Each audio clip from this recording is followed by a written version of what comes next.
Bonjour, je voudrais remercier Daniel Valory de m'avoir invité pour parler donc de ma thèse que j'ai finie en décembre dernier, thèse de géographie sur la gestion des espaces naturels. Alors moi je vais vous parler de la wilderness toujours, mais je vais vous parler de la wilderness aux États-Unis, ce qui en fait recouvre une acception du terme très particulière, avec des espaces assez particuliers, où finalement on va voir qu'il y a intervention. Il y a même peut-être surintervention, ingérence parfois. Et ce sont des espaces qui comportent énormément de contradictions. Donc c'est ça que j'aimerais montrer. Et surtout, il y a différentes représentations de ce que la wilderness devrait être. Même si on présente souvent la wilderness américaine comme quelque chose d'extrêmement consensuel, les espaces de wilderness sont en fait le résultat de processus de négociation. Voilà. C'est ce que j'aimerais montrer aujourd'hui. Alors, ma thèse porte sur la gestion des espaces naturels avec 4 terrains. Et la wilderness est finalement Mount Jefferson Wilderness en Oregon et la fin du continuum de naturalité, puisque le premier des terrains, c'est celui des espaces verts de Grenoble, pour vous donner une idée, donc à l'opposé. Et puis entre les deux, il y a le parc naturel régional de la Chartreuse et l'entrée du parc national des Pyrénées. Donc ce sont les 4 terrains auxquels je me suis intéressée, parce que dans ces espaces, il y avait eu des initiatives pour prendre soin de la nature. Et dans la Mount Jefferson Wilderness, je me suis intéressée à une politique qui a eu lieu dans les années 90 et qui m'a fortement intéressée, puisqu'il s'agissait de mettre des quotas à l'entrée d'un des sites. Une politique qui serait vue comme totalement incorrecte ou, à mon avis, très controversée en France. Donc on va essayer de voir quel a été le processus de négociation qui a amené à prendre cette décision de mettre des quotas à l'entrée de la Mount Jefferson Wilderness. Pour resituer un petit peu la notion de wilderness telle qu'elle est vécue à l'américaine, je vous ai mis ici une lettre qu'un des rangers du parc de Yosemite a reçue récemment, et qui dit, c'est une petite fille qui écrit aux gardes de parc et qui dit chers rangers, je suis une junior ranger, ça veut dire qu'elle a suivi un programme pour être...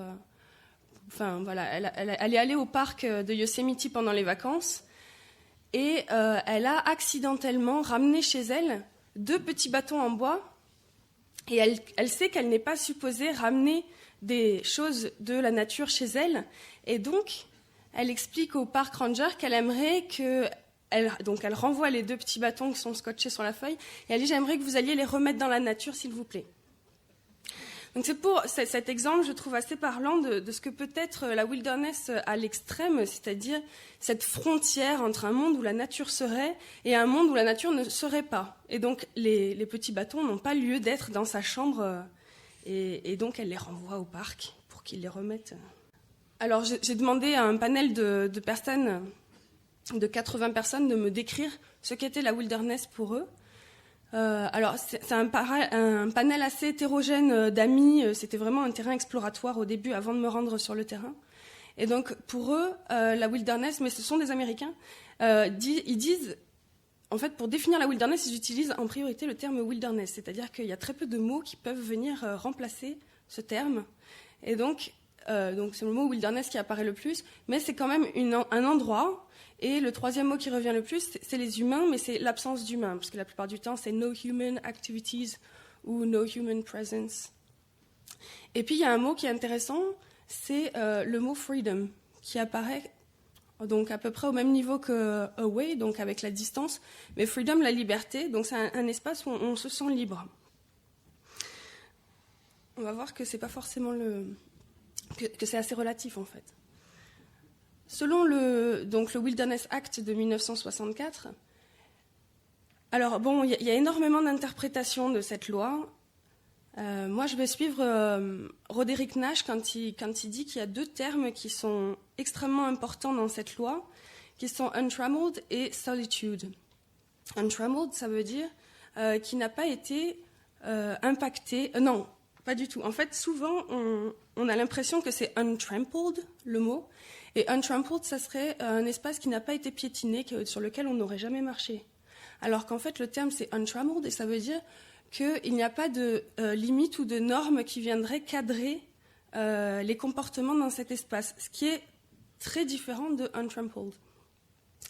Donc ce serait un espace justement où débridé, où les pratiques ne sont pas ou peu normées.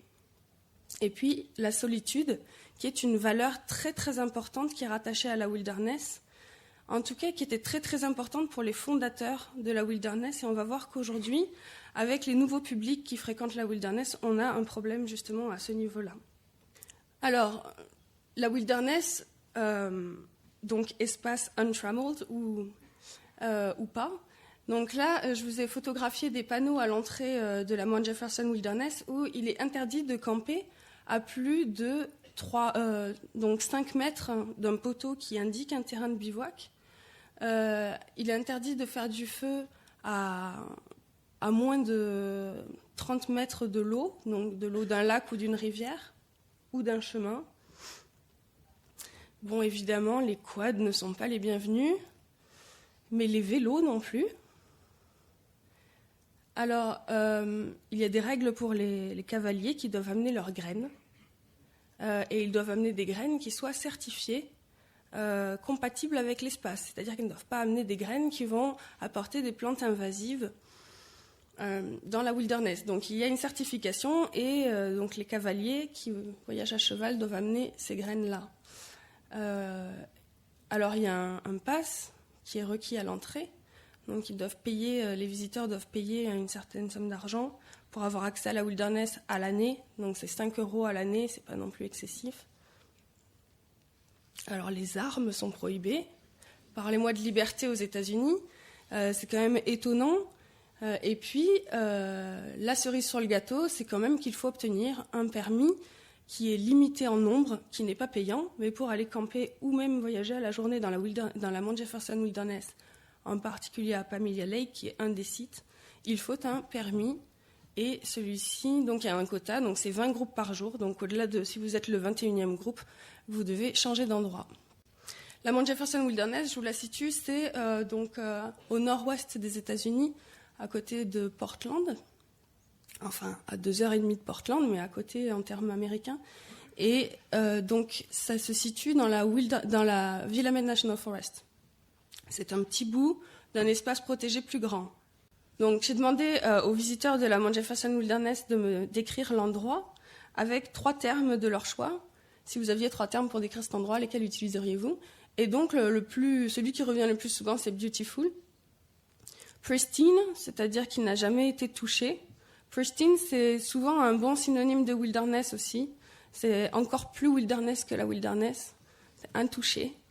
Calme, apaisant, etc. sont des mots assez génériques finalement, qui ne mettent pas en valeur une spécificité de la Mount Jefferson Wilderness, mais plutôt un sentiment de naturalité. Alors, comment est-ce que le calme et l'impression que l'espace n'a jamais été touché peuvent être compatibles avec l'obtention d'un permis? Comment la mise en place de ce permis a été possible? Et puis surtout, comment ça tient? Est-ce que les gens ont accepté ça? Vous voyez que dans les termes qu'ils mentionnent, il n'y a aucunement normes, restrictions, contraintes. Donc, a priori, l'obtention du permis est quelque chose de tout à fait banal pour eux. Alors, dans les années 90, tout le monde s'accorde à dire que l'approche planificatrice classique de gestion de Mount Jefferson Wilderness a échoué parce que la forêt est surfréquentée et la surfréquentation est vraiment notoire. Donc, des études d'impact sont faites, des études de l'impact de la fréquentation sur les sentiers, les sites de bivouac, le pourtour des lacs, etc. C'est ça là. Est faite et donc il est vraiment mis en avant dans la presse que la Mount Jefferson Wilderness est un espace surfréquenté et endommagé. Donc le Forest Service, qui est l'entité en charge de gérer la Mount Jefferson Wilderness, décide de mettre en place un plan d'action.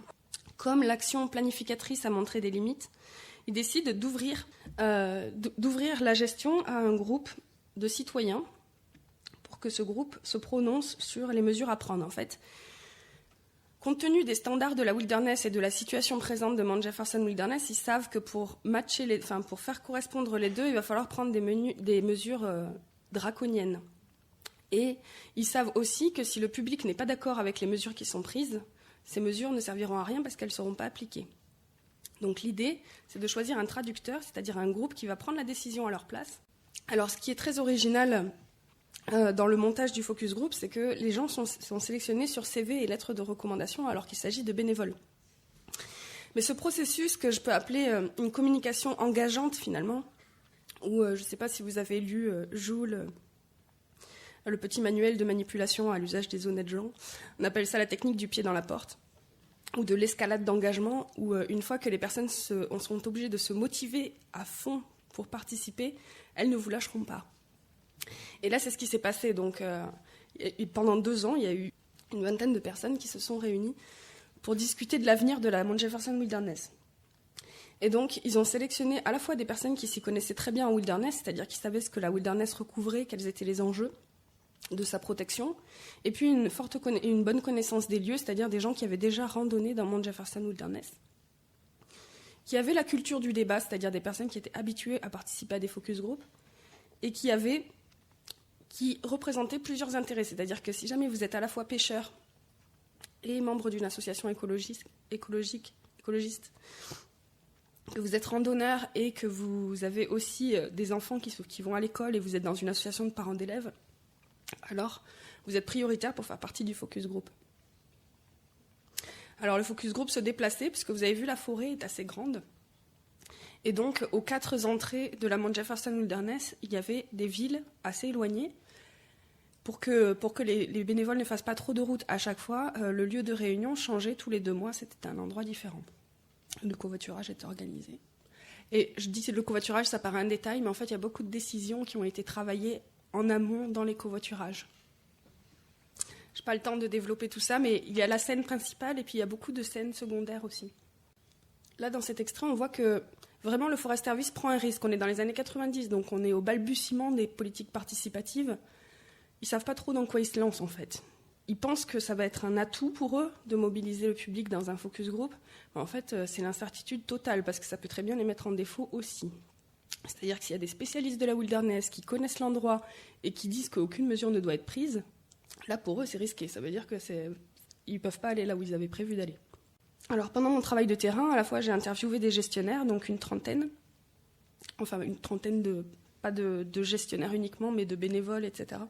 Et surtout, il y a une personne qui a été mandatée par le focus group, une biologiste, pour faire l'inventaire de tous les impacts sur le site.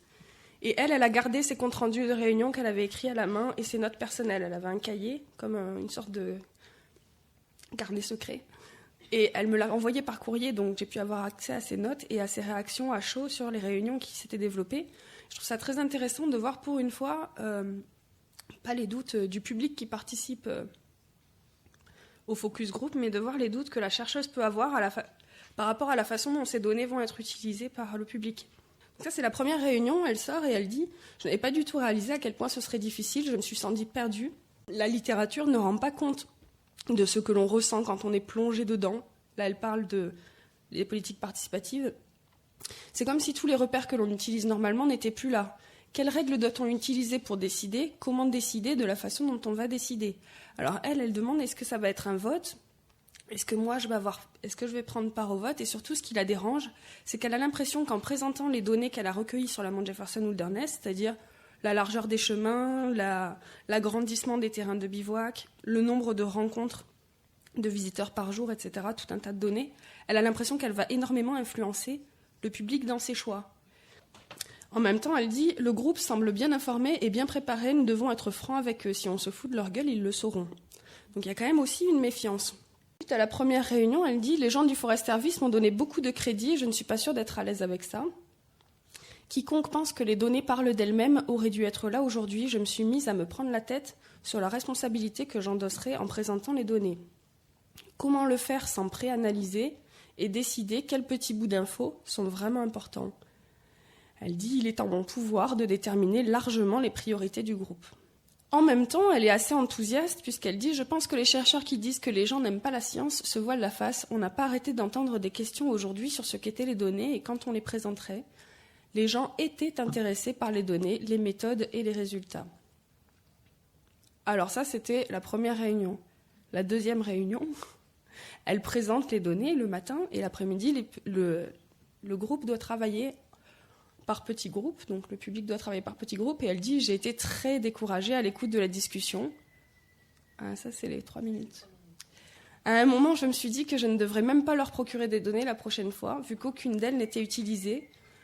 Parmi les solutions qu'ils proposaient, il y en avait beaucoup que j'avais vivement critiquées comme étant inefficaces. Donc là, elle est un peu déprimée.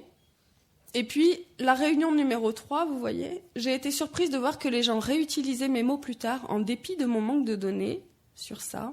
Peut-être que je devrais me détacher un peu des preuves. En fait, ce qu'elle a fait aux 2 premières réunions, c'est qu'elle a présenté son travail comme si elle le présentait à des scientifiques, en donnant énormément de détails sur ses méthodes pour se rendre crédible. En fait, du coup, les gens étaient noyés dans ces infos-là et ne percevaient pas les données de façon... et ne percevait pas où étaient les données dans cette somme d'informations, puisqu'elle expliquait comment elle avait mesuré les sentiers, combien tous les centimètres elle avait mesuré, tant de centimètres. Enfin, c'était super compliqué. À force de centimètres, le public disait « Bon, ok, c'est quoi l'info qu'il faut retenir ?» Donc, à la 3e réunion, elle commence à vraiment épurer ces données et à donner vraiment des informations partielles quand on lui demande. Et elle se rend compte que le public commence à se servir beaucoup plus de ses apports. J'ai l'impression qu'ils commencent vraiment à se servir de mes apports. Je pense qu'ils vont vraiment se creuser la tête d'ici la prochaine réunion.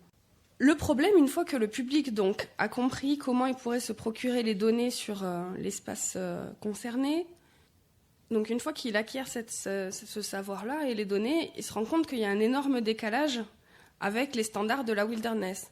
Alors qu'est-ce qu'il propose, le public, à l'unanimité ? C'est de changer les standards de la wilderness. Comme ça, on n'aura plus de problème, on sera dans les standards. Donc pendant 2 réunions, il y a un gros débat qui s'instaure au sein du focus group. Et ce focus group a été un des premiers à être organisé sur tout le territoire américain. Et que font les membres du Forest Service qui avaient organisé le focus group ? Ils téléphonent à Washington pour savoir si éventuellement il y aurait moyen de changer les standards de la wilderness si le focus group, qui est quand même représentant de l'opinion générale, en fait, de l'opinion publique, décidait qu'il y avait vraiment un problème avec ces standards qui n'étaient plus à jour. Les standards de la wilderness, pour qu'un endroit soit pristine, il faut que vous ne puissiez pas rencontrer plus d'1 personne par jour sur votre itinéraire. Pour que, au pire, si vous êtes dans une transition wilderness, il ne faut pas que vous puissiez rencontrer plus de 20 personnes par jour. Mais en fait, aucune wilderness du pays ne peut mettre en avant ces critères-là.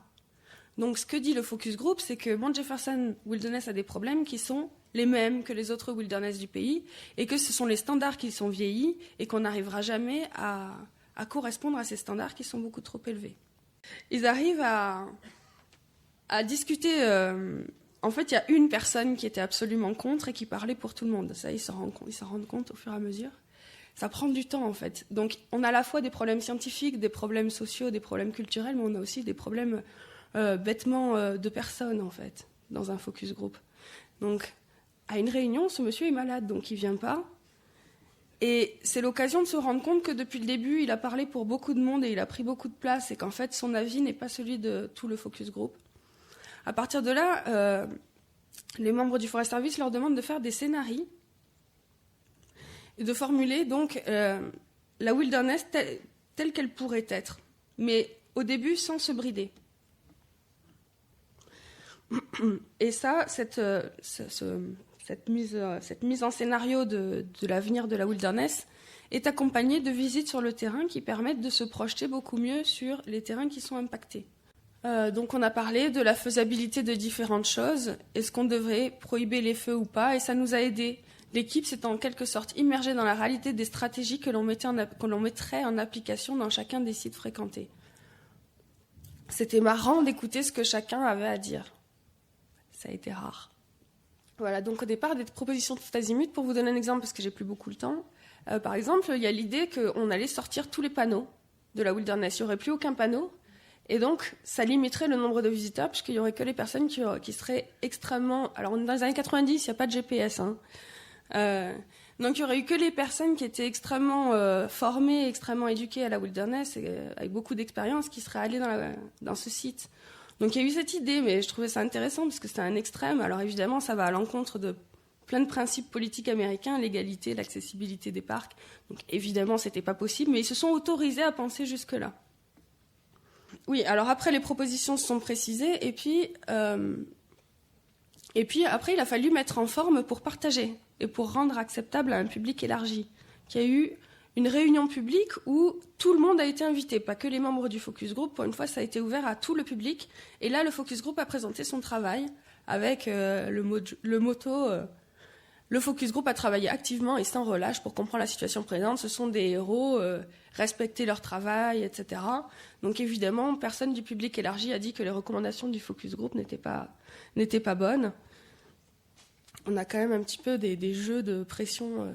Alors pour conclure et pour débattre, est-ce que l'expérience des visiteurs et le plaisir qu'ils trouvent à se rendre dans la wilderness sont affectés par le nombre de visiteurs qu'ils rencontrent? Et est-ce que l'État, visiblement détérioré des ressources, joue sur la qualité de cette expérience? Là, c'est vraiment essayer de décliner le problème que je viens d'exposer pendant 20 minutes en deux questions qui sont, à mon avis, centrales pour essayer de transposer ce cas ici. On ne pourra pas transposer l'histoire du focus group, etc., puisque de toute façon, c'est une culture qui n'a rien à voir avec la nôtre, je pense. Il y a des idées qui sont bonnes à prendre, mais vraiment, c'est plutôt en termes de questions qu'on peut reformuler et se poser aujourd'hui. Est-ce que l'expérience donc, des visiteurs est affectée par le nombre de visiteurs qu'ils croisent et à quel point? Est-ce que le fait de diminuer le nombre de visiteurs dans un site particulièrement surfréquenté règle concrètement les problèmes, à savoir le nombre d'interactions et la détérioration des ressources naturelles? C'est pas sûr. Il y a des travaux qui montrent que ce n'est pas une corrélation directe ou proportionnelle. Donc on peut faire baisser de moitié la fréquentation. Les impacts ne vont pas baisser de moitié. Parfois ils vont baisser plus, parfois ils vont baisser moins. Mais dans le sens où cette question se pose vraiment est-ce que les politiques liberticides comme les quotas sont une solution à long terme? Bon, voilà. Où est le juste milieu? C'est un petit peu, je pense, la question que tout le monde se pose. Merci beaucoup.